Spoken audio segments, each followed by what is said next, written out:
Good morning student. Supreme court ने आज यानी 13 नवंबर 2024 को एक फ़ैसला सुनाया है। वो फ़ैसला बुलडोज़र जस्टिस से रिलेटेड है। आपको पता है कि कुछ दिनों पहले यूपी में कई सारे कंस्ट्रक्शन को तोड़ा गया था, है ना। कई सारे कंस्ट्रक्शन को डेमोलिश किया गया था और उस डेमोलिशन का आधार यह था कि जो जिसका ये कंस्ट्रक्शन था, यानी जो कंस्ट्रक्शन के मालिक थे, जो हाउस के मालिक थे, वो किसी क्राइम से में उनका नाम आया था और इस आधार पे कंस्ट्रक्शन को डेमोलिश किया गया था और इसी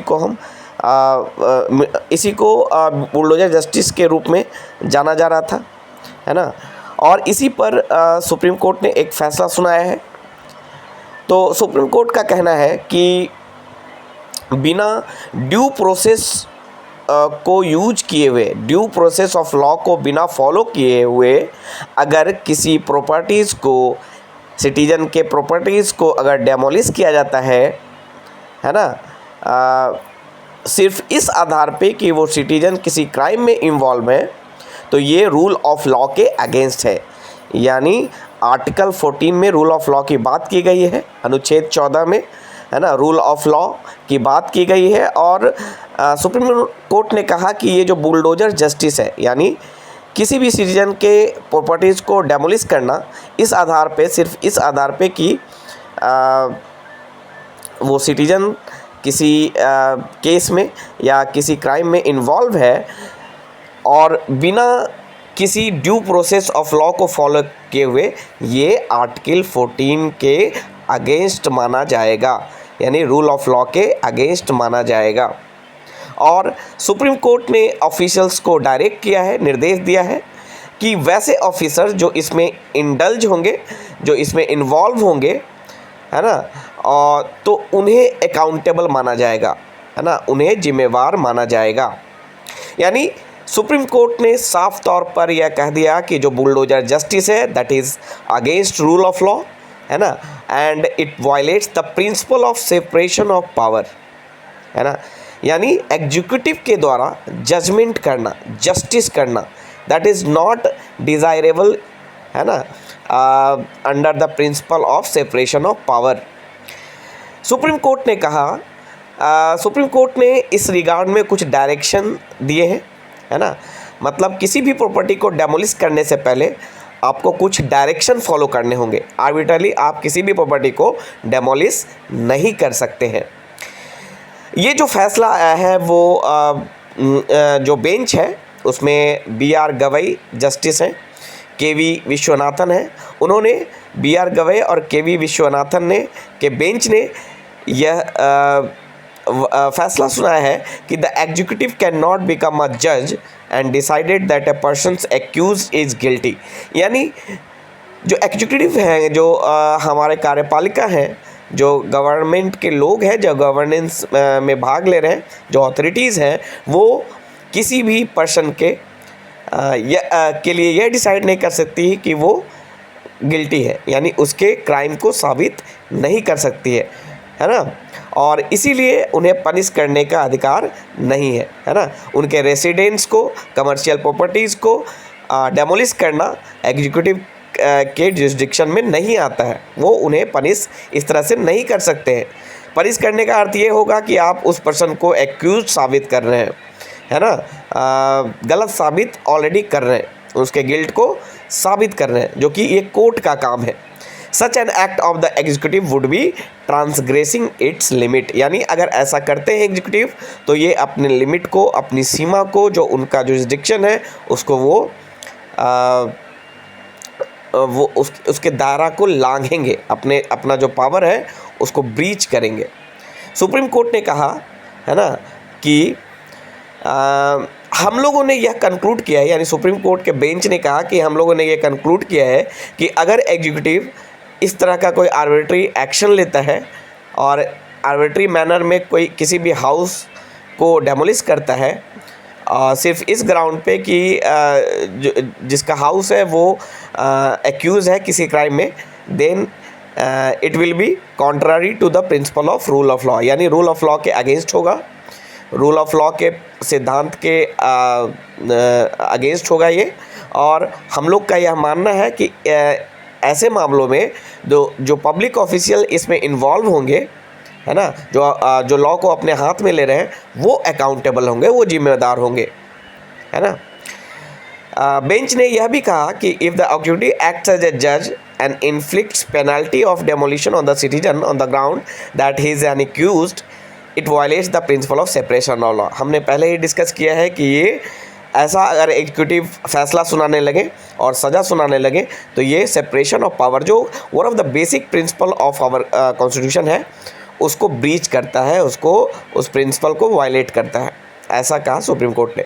सुप्रीम कोर्ट ने यह भी कहा कि आर्टिकल 21 के तहत जो अनुच्छेद 21 है, राइट टू लाइफ यानी जीवन का अधिकार, उसके तहत राइट टू शेल्टर जो है वो एक फंडामेंटल राइट है। राइट टू शेल्टर मतलब आवास का अधिकार एक फंडामेंटल राइट है और आर्टिकल 21 का ही एक पार्ट है, फैसेट्स है।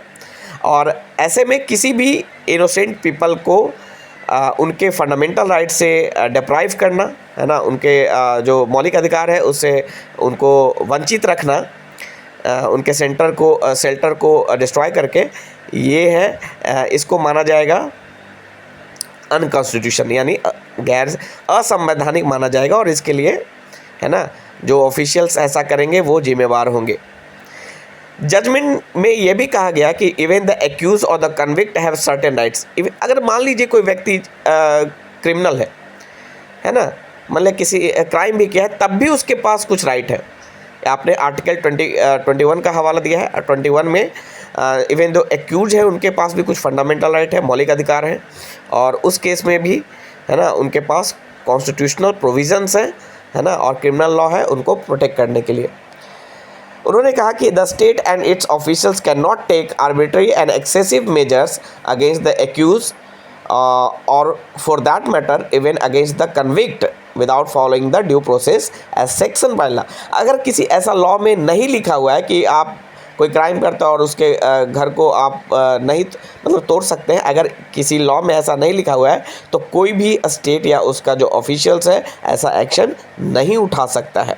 हाँ, किसी लॉ में अगर लिखा रहता है ना कि इस क्राइम करने पर ये सज़ा मिलेगी, तब ये एक्शन उठाया जा सकता है। बट किसी लॉ में अगर ये नहीं लिखा हुआ है तो एग्जीक्यूटिव ऐसा एक्शन नहीं ले सकता है। सुप्रीम कोर्ट ने यह भी कहा कि इवन जो म्युनिसिपल लॉ है, कभी कभी क्या होता है, आपने देखा होगा, अतिक्रमण हटाया जाता है और म्युनिसिपैलिटीज़ के जो ऑफिशियल्स होते हैं वो जो अतिक्रमण है उसको खाली कराते हैं, है ना, जो इलीगल कंस्ट्रक्शन है उसको डेमोलिश करते हैं।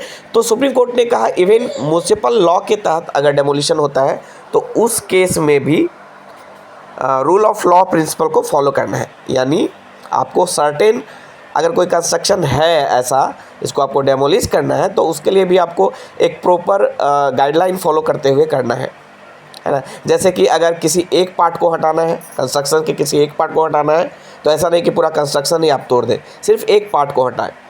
ऐसा एक्सट्रीम एक्शन लेने के लिए, है ना, अगर एक पार्ट को हटाना है और पूरा कंस्ट्रक्शन ही आपने तोड़ दिया तो ये डिस्प्रपोर्शनेट होगा, असंगत होगा। इन्होंने कहा कि इवन उस केस में कि हटाना है, आपको डेमोलिश करना है, उस केस में भी आपको सर्टेन नियम, है ना, फॉलो करना है। आपको क्या करना है, आपको खुद को ये सेटिस्फाई कराना है सबसे पहले कि ये डेमोलिश करना ही सबसे लास्ट ऑप्शन है ना, इसके अलावा कोई ऑप्शन नहीं है। जब लास्ट ऑप्शन हो डेमोलिश करना रूल के तहत, तभी आप उसको डेमोलिश करेंगे। और उस केस में भी आप उनको प्रॉपर टाइम देंगे, नोटिस देंगे, है ना, कि आपके प्रॉपर्टी को डेमोलिश करने वाले हैं। अगर वो पर्सन इवन उसके अगेंस्ट केस नहीं भी करना चाहता है तब भी उसे प्रॉपर टाइम मिलना चाहिए, है ना, सफिशिएंट टाइम मिलना चाहिए, ताकि वो उस कंस्ट्रक्शन को, उस हाउस को खाली कर सके और अपने लिए कहीं और जगह बना सके। ये अच्छा, जजों ने ये कहा कि ये अच्छा नहीं लगता है कि बच्चे और महिलाएं जो है मतलब जबरन स्ट्रीट में ओवरनाइट, है ना, घर के अभाव में घूमती फिरे। ये ऐसा कोर्ट ने ये संवेदना दिखाई है बच्चों और महिलाओं को लेकर। इन्होंने कहा है कि कोई भी डेमोलिशन विदाउट प्रायर नोटिस नहीं होगा, है ना, 15 दिन का नोटिस दिया जाएगा। 15 दिन के नोटिस के बाद such action can be possible. The notice shall be served upon the owner occupied by registered post acknowledgement due, यानी पोस्ट से, रजिस्टर्ड पोस्ट से इसको देना है ना। Additionally the notice shall also be affixed conspicuously on the outer portion of the structure in question, यानी जो भी स्ट्रक्चर है, जो क्वेश्चन में है, जो प्रश्न में जो जिस पे उठा है कंस्ट्रक्शन पे, स्ट्रक्चर पे, उसके बाहर भी ये नोटिस एफिक्स करना होगा। तो इस तरह से चीज़ें सुप्रीम कोर्ट ने क्लियर कर दी है कि आर्बिट्ररी एक्शन नहीं लिया जा सकता है स्टेट या उसके ऑफिशियल के द्वारा, यानी ड्यू प्रोसेस ऑफ लॉ को फॉलो करके ही आप इस तरह के एक्शन ले सकते हैं। Thank you. अगर ये वीडियो आपको अच्छा लगा तो लाइक एंड सब्सक्राइब करें, साथ ही साथ वीडियो को ज़्यादा से ज़्यादा शेयर करें ताकि अधिक से अधिक स्टूडेंट तक ये वीडियो पहुंच सके और उनको ये इसका लाभ मिल सके। Thank you.